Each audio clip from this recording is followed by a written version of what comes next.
The desert night swallowed the last vestiges of twilight, painting the sky in hues of bruised purple and inky black. Kaelen al-Qasim, Kael to those few who'd earned the privilege, watched the stars ignite, a cold, indifferent fire against the vast canvas.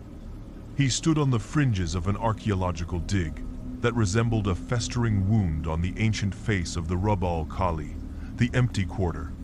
Around him, the air thrummed with a tension that had nothing to do with the heat, a silent scream that only he seemed to hear. 6 years. 6 years since he'd sworn off the sands, since the desert had stolen his partner, Dr. Lena Petrova, in a haze of shimmering air and whispered madness he'd dismissed as sunstroke and delirium. 6 years since he'd traded tenure for the gritty anonymity of private security, exchanging ancient texts for ballistic tables. Now, the desert had called him back, a cruel, mocking echo of his past. His current employer, Marcus Thorne, was a name synonymous with ruthless ambition and boundless wealth. Thorne, the ultimate antiquities collector, didn't just acquire history, he plundered it, leaving behind ethical and archaeological devastation. Kael despised him, but Thorne held the leverage. Professor Alistair Finch, Kael's former mentor and Lena's father, was trapped in the heart of Thorne's latest conquest. The professor has changed, Mr. al-Qasim. Thorne's representative, a slick, sweating man named Davies, had explained in a sterile Riyadh office. He's barricaded himself inside the main antechamber. And the site, it's become problematic. Problematic how? Kael had asked, his voice a low growl, honed by countless interrogations and sand-choked commands. Davies had shivered despite the air conditioning. Machines fail. Men see things. Sandstorms appear from nowhere, with no warning, and there are whispers. Stories of men made of sand and heat. Kael felt a familiar chill despite himself. Superstitions, he'd scoffed, the word a bitter taste on his tongue, a hollow mantra he'd repeated to himself for 6 years. Yet, a part of him, a part he desperately tried to suppress, remembered the terror in Lena's eyes, the impossible shimmer, the way the desert had seemed to breathe. Now, standing amidst the controlled chaos of Thorne's expedition, the superstitions felt uncomfortably real. The air was thick with it, a palpable oppression that sank into the bones. The unearthed city, a sprawling ruin of sun-bleached stone and crumbling pillars, was eerily reminiscent of the legends of Iram of the Pillars, a city swallowed by the sands as divine punishment. And in its heart, a newly exposed structure, immense and foreboding, seemed to hum with a malevolent energy. His guide, a Bedouin woman named Zahra, emerged from the shadows of a supply tent. Her movements were fluid, silent, like the desert wind itself. Her face, framed by a dark headscarf, was etched with the harsh realities of the empty quarter, her eyes dark pools that seemed to hold ancient secrets. She carried herself with a stoic grace, a stark contrast to Thorne's blustering security detail. "The air grows heavy, Kaelen," she said, her voice a low murmur, barely audible over the distant drone of a generator. "The city wakes, and what wakes here? It hungers." Kael grunted, adjusting the strap of his worn rucksack. "Just get me to Finch, Zahra, and keep your legends to yourself." He didn't believe in monsters, not anymore. Not after the horrors he'd seen in the human world. But there was a disquieting edge to Zahra's warnings, a sincerity that chipped away at his carefully constructed cynicism. They moved at first light, a two-person vanguard into the heart of the cursed city. Thorne's perimeter, manned by heavily armed but jumpy mercenaries, quickly receded behind them. The sun, a malevolent eye in the cerulean sky, beat down with merciless intensity, reflecting off the pale stones of the ruins, making the air shimmer. As they delved deeper, the silence became absolute, broken only by the crunch of their boots on ancient sand. The city walls, carved with symbols Kael recognized as an archaic form of Thamutic script, seemed to press in on them. He saw the intricate, spiraling patterns, lines of protective wards and dire warnings. His academic instincts, long dormant, stirred. Then, the first illusion, a flicker in his peripheral vision. A woman, her hair like spun gold, her laugh echoing in the oppressive silence. Lena. She stood by a crumbling archway, beckoning him, her eyes bright with the intelligence and fierce curiosity he remembered. Kael froze, his heart hammering against his ribs. A mirage, Kaelen. Zahra's voice was a sharp whisper, cutting through the spectral vision. Do not look directly. Do not acknowledge. He forced himself to tear his gaze away, the image dissolving into heat haze. He wiped a hand across his face, his skin prickling. This was more than dehydration. This was personal. This was targeted. What was that? He demanded, his voice rough. Zahra's jaw was tight. The Djinn tests you. It probes your mind, seeks out your weaknesses. She glanced at the warnings on the walls. This place, it is a prison, Kaelen, and something inside has begun to stir. They pressed on, navigating the labyrinthine streets, Kael's senses on high alert. He saw other diggers, slumped against walls, their eyes wide and vacant, muttering to themselves. They weren't injured, not physically. They were broken, their minds shattered by unseen terrors. Finally, they reached the central structure, an immense, pyramid-like edifice of dark, igneous rock that seemed to absorb the light. The entrance, a gaping maw, was crudely sealed with metal plating, reinforced by Thorn's men. Kael saw the fresh scorch marks on the rock, the twisted metal, signs of a frantic, violent attempt to contain whatever lay. Within, a low, guttural moan emanated from inside, echoing off the ancient stones. It was a sound of agony, and something else, something monstrously ancient and furious. Professor Finch is in there, Kael said, his hand on the hilt of his combat knife. He needs our help. Zahra placed a hand on his arm, her grip surprisingly strong. He needs to be stopped, Kaelen, not saved. What he has unleashed, it must be contained, even if it means his end. Kael stared at her, a cold dread seeping into him. What are you talking about? The professor was a fool, a pawn, she said, her eyes fixed on the entrance. Thorn twisted his intellect, used his desire for discovery to break the ancient seals. He believes he can control what sleeps within these walls. He seeks to bind a Mirid. Kael felt a chill that had nothing to do with the desert night. A Mirid. A noble Djinn. A being of immense power, often associated with kingship and the sea, but also with fierce elemental force. He dismissed the legends, yet here he was, confronted by their terrifying reality. Thorn wants to bind a Djinn? Kael scoffed, the absurdity of it almost laughable, if not for the palpable terror in the air. He's lost his mind. No, Zahra corrected, her gaze unwavering. He is arrogant. He believes he is clever enough to wield a power that brought down entire civilizations. My ancestors, Kaelen, they built this prison. They fought to contain this entity. And now, thanks to Thorn and your professor, it stirs. And you?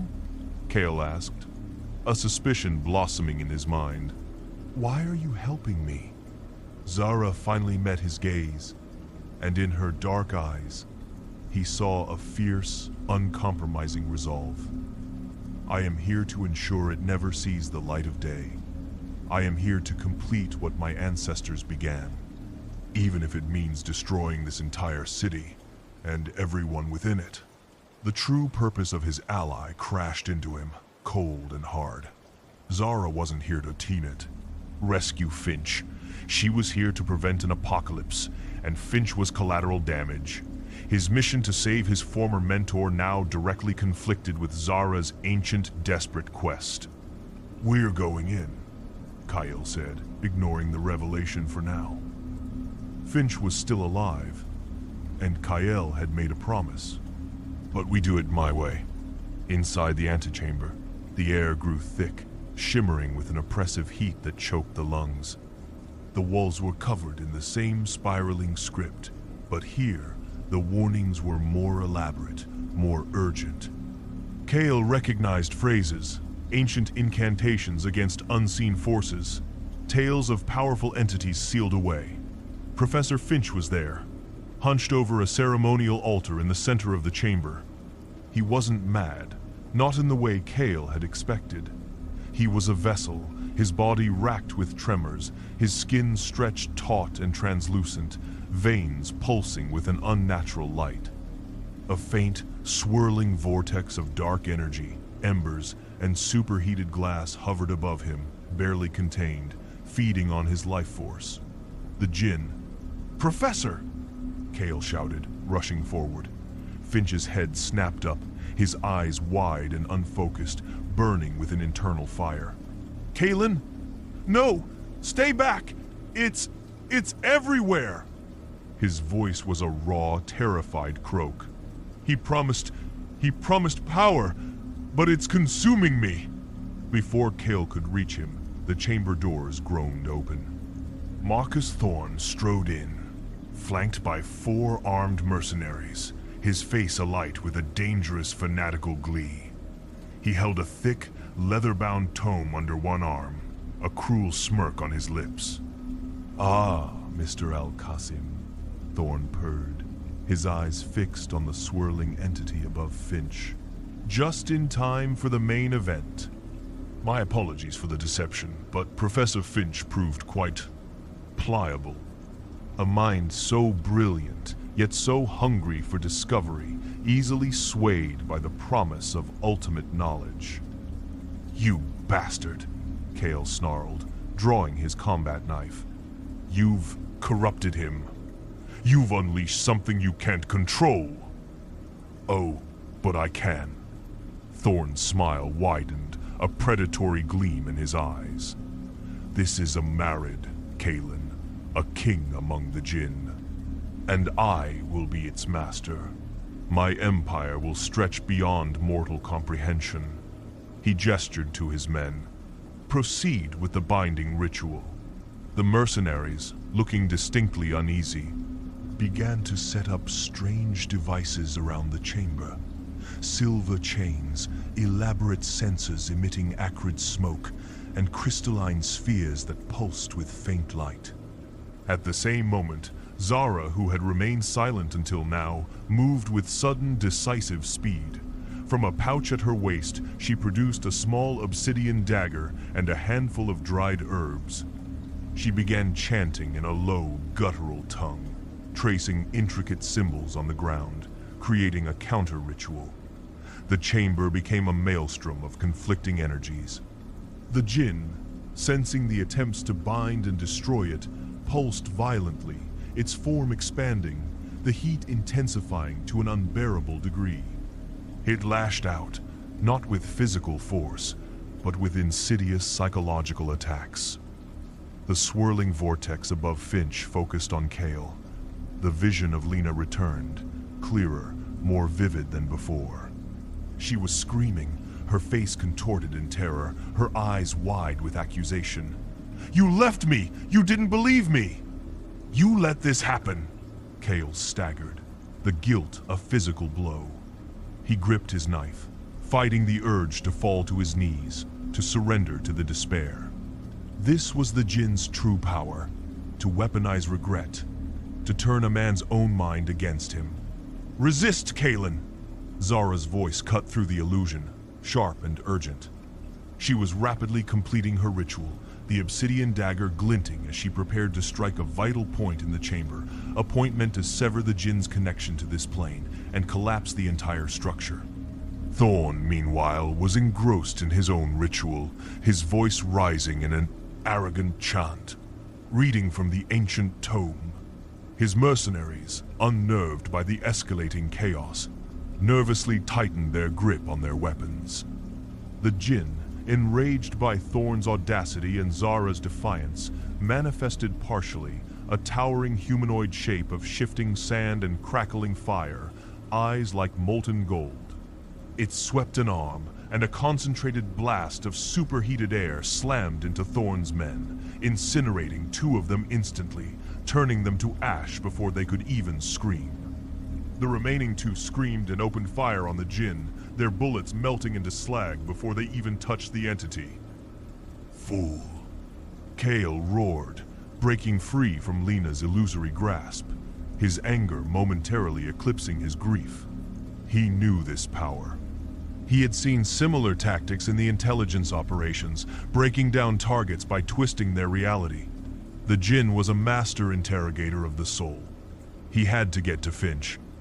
The Professor was the anchor, the point of entry for the Djinn. Kael lunged, dodging a searing whip of flame that erupted from the Djinn's shifting form. He plunged his knife into the ground, sliding under the creature's reach, ignoring the agony of the heat blistering his skin. He reached the altar, grabbing Finch, trying to pull him away. "Professor, fight it! It's an illusion! Break its hold!" Kael pleaded, shaking his mentor. Finch's eyes flickered, a momentary spark of recognition. "Kaelen, the book. The other side. It's a trap." Thorn, oblivious to the destruction around him, continued his chant, eyes wide with manic fervor. "Bind it. By the ancient rites. By my will, I command you." The Djinn focused its terrible gaze on Thorn, its fiery form seeming to swell with incandescent rage. "You seek to command me?" A voice thundered, not from the Djinn's mouth, but echoing in Kael's mind, a chorus of 1,000 tormented souls. "You, a mere speck of dust, dare to shackle the very essence of creation? You will burn!" The Djinn turned its full wrath on Thorn. A vortex of dark energy and fire erupted from its core, engulfing Thorn and his remaining mercenaries. Their screams were brief, swallowed by the roaring inferno. Within seconds, there was nothing left but a pile of smoldering ash and a lingering smell of ozone and burning flesh. "The seals! Kaelen!" Zahra shouted, her voice strained, the obsidian dagger poised. "The warnings! There is a way to re-establish the prison!" Kael looked at the spiraling script on the walls, his mind racing. He was an archaeologist, a scholar of dead languages. He had spent years deciphering these ancient texts. He had scoffed at their warnings, but now they held the key to survival. He saw it. Amidst the intricate patterns, a counter-incantation, a forgotten sequence designed not to destroy or bind, but to restore. A flaw in the original binding spell that allowed for intervention, a failsafe for when the prison weakened. "Zahra, don't strike," Kael yelled, frantically pointing to a specific sequence of symbols on the wall. "That's not destruction, it's a resealing ritual. It connects to the Professor." He had to act fast. Zahra's ritual, meant to obliterate the Djinn in the prison, would likely kill Finch in the process. Kael forced Finch to look at the same sequence, his hand pressed against his mentor's forehead. He needed Finch's conscious will, however fractured, to complete the connection, to sever the Djinn's parasitic hold. "Focus, Professor. Read the words. Connect to them. Fight its hold." Finch's eyes, still burning with the Djinn's internal fire, slowly tracked the symbols. A tremor ran through his body. The ancient tongue. I remember. As Kael guided Finch, chanting the resealing incantation, Zahra hesitated, her obsidian dagger hovering over the critical point. She watched Kael, her face a mask of fierce concentration, assessing his actions. The ancient order's mandate was preservation, not destruction. If there was another way, the Djinn, weakened by Thorn's clumsy binding attempt and the counter-energies, recoiled, its form flickering. It sensed the renewed power of the ancient seals. It shrieked, a sound that tore at the fabric of reality, and lashed out one last time, a surge of pure malice aimed at Kael. But Kael was ready. As the blast hit, he channeled the energy of the ritual through Finch, using the professor as a conduit, not for the Djinn's power, but for the resealing spell. The blast washed over them, searing Kael's skin, but it was deflected, absorbed by the ancient magic. With a final agonizing surge of will, Finch gasped, "The pillars they hold, the light." His eyes cleared, just for a moment, and then he slumped, unconscious. The swirling vortex above him flickered, detached, and then began to shrink, compressing in on itself. "Now, Zahra!" Kael shouted, pointing to a different symbol, a final keystone in the resealing spell. Zahra understood. This wasn't the total annihilation she planned, but a restoration, a re-imprisonment. She plunged her obsidian dagger into the designated symbol, a burst of pale, ethereal light erupting from the contact point. A low, resonant hum filled the chamber, growing in intensity. The glowing lines of the ancient script on the walls flared, then began to recede, drawing the Djinn back into its prison. The entity screamed, a sound of pure agony and impotent rage, as its fiery form was sucked into the rapidly closing seals. The chamber itself began to shake violently, dust and debris raining down. The ritual had not just resealed the Djinn, it had reactivated the city's ancient defenses, ensuring that the prison would remain undisturbed. "We need to go," Zahra yelled, grabbing Finch's other arm. They half-dragged, half-carried the unconscious professor through the crumbling passages, the sound of collapsing stone echoing behind them. The very ground seemed to heave and sigh, swallowing the unearthed city back into the embrace of the sands. They emerged into the cold desert night, gasping for air, just as the final tremors subsided. Behind them, the massive structure of the central tomb imploded, sending a last cloud of dust and sand skyward before the desert reclaimed it entirely. Where the lost city had been, there was now only a towering dune, as if it had never existed. Kael collapsed, exhausted, his body aching, his mind reeling. He looked at Zahra, her face streaked with dust and sweat, but her eyes held a fierce satisfaction. "It is done," she said, her voice quiet. "The prison holds, for now." Kael looked at Finch, pale but breathing, no longer a vessel for malevolence. He looked at the vast, silent expanse of the Rub al-Khali, the stars burning cold and bright above them. The legends were real. The impossible was real. And he had faced it, not with the cynicism of a jaded academic, nor the brute force of a soldier, but with the knowledge he had once scorned. He had returned to the desert, confronted the ghosts of his past, and found a different kind of truth. The silence of the empty quarter no longer felt menacing. It felt peaceful, as if the desert itself had sighed in relief. He had contained the evil, and in doing so, he had, perhaps, finally redeemed himself.